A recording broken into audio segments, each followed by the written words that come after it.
Quand ce qu'on a à dire n'est pas plus important que le silence, la sagesse recommande de se taire. Et c'est malheureusement ce que le maire de la ville de Douala n'a pas compris. Sa récente sortie sur le plateau d'une télévision camerounaise, Canal 2 International pour la nommer, a donné du grain à moudre aux nombreux compatriotes qui se questionnaient inlassablement sur la gestion de la capitale économique du pays.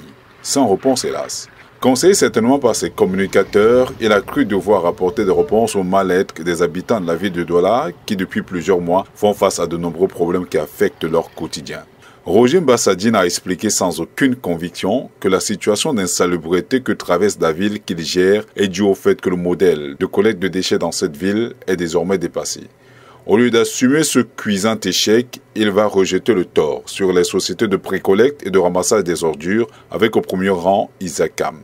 Un aveu d'impuissance et d'incapacité qui montre à suffire que les responsables en charge de la gestion de la capitale économique ne sont plus à leur place, certainement. La ville de Douala est sale, et c'est même un euphémisme, parce que les mots ne traduisent pas suffisamment l'ampleur du mal. Les populations suffoquent, les ordures de toutes sortes dictent désormais leurs lois. Par endroits, elles ont même formé des montagnes, réussissant la prouesse de ravir la vedette aux usagers de la route qui sont obligés, bon an mal an, de les gravir pour vaquer à leurs occupations. Dans les marchés comme celui de Dokbassi au Tergal, la situation est catastrophique. Les commerçants vendent des denrées comme des vivres frais sur des tas de détritus sous le regard médusé des populations. Mais en ont-elles seulement le choix? Une situation qui a des conséquences irréparables sur la santé des compatriotes. Dans les quartiers, le constat est le même.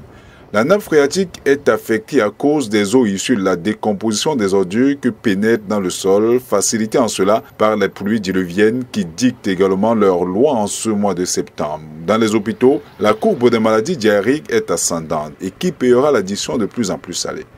Au lieu d'y apporter des explications plausibles, Roger Mbassadine se fond en déclaration. Selon lui, la situation de déliquescence dans laquelle est plongée la ville de Douala est due au fait que Isakam a eu des problèmes financiers qui ont fait que la société n'a pas pu assurer le service et mettre en mouvement la moitié des camions qui devraient être mobilisés tous les jours. Ils étaient à 40% de leur capacité journalière. Dans ses propos, il a quand même laissé poindre à l'horizon une note d'espoir qui ne convainc malheureusement pas au regard de la réalité des faits sur le terrain. D'après lui, depuis quelques jours, Isakam a repris le service. Une déclaration très vite mise en cause par la réalité du terrain. Il ira même plus loin en arguant qu'ils ont entrepris de revoir le modèle actuel de ramassage des ordures dans la métropole économique. Une réforme qui sera dévoilée sur l'ITIL dans les prochains jours. Espérons-le en croisant les doigts que cette information dépassera le stade d'annonce pour se vérifier dans les faits. Pour ce qui concerne les routes, rouler sur 500 mètres à Douala sans avoir à faire face à la rudesse des nids de poules relève de l'exploit. On se rappelle d'ailleurs que le dernier Tour cycliste du Cameroun a été annulé il y a quelques mois à cause de la qualité piteuse de la chaussée. Une véritable hérésie. On se serait attendu que les lignes bougent après cet amer constat, mais que non.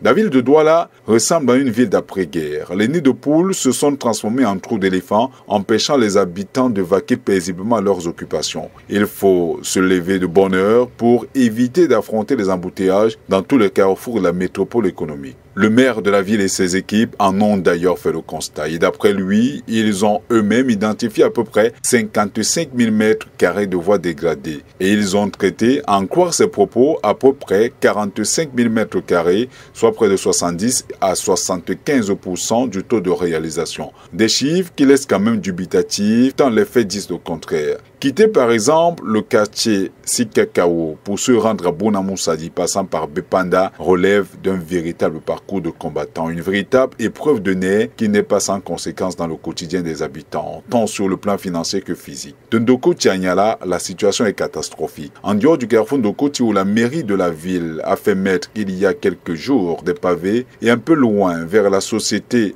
Boisson du Cameroun, anciennement appelée les brasseries du Cameroun, rallier Yassa en passant par Niala est quasi impossible. Il faut s'armer d'une bonne dose de courage pour braver cette épreuve. Pourtant, selon Roger Mbassadine, près de 40 chantiers ont été lancés en un mois dans la ville de Douala au point d'avoir fait 70 à 75% du taux de réalisation. Mais de quelle route parle-t-il? Parce que le constat est le même quand on s'aventure sur le tronçon Carrefour cité des Palmiers PK14 Bonipupa. Entre Ndokoti et Ndogbon, la situation est similaire.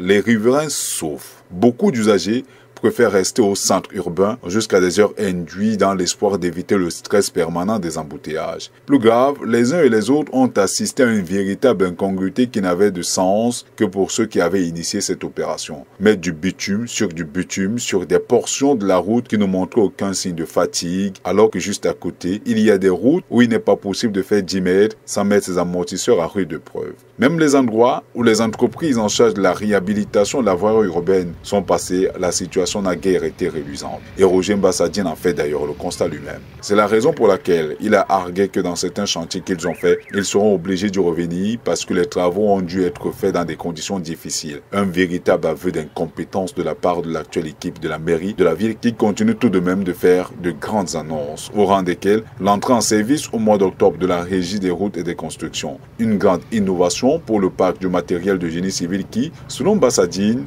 est sans doute le plus important que l'on puisse trouver dans le pays. De quoi s'étouffer de rire?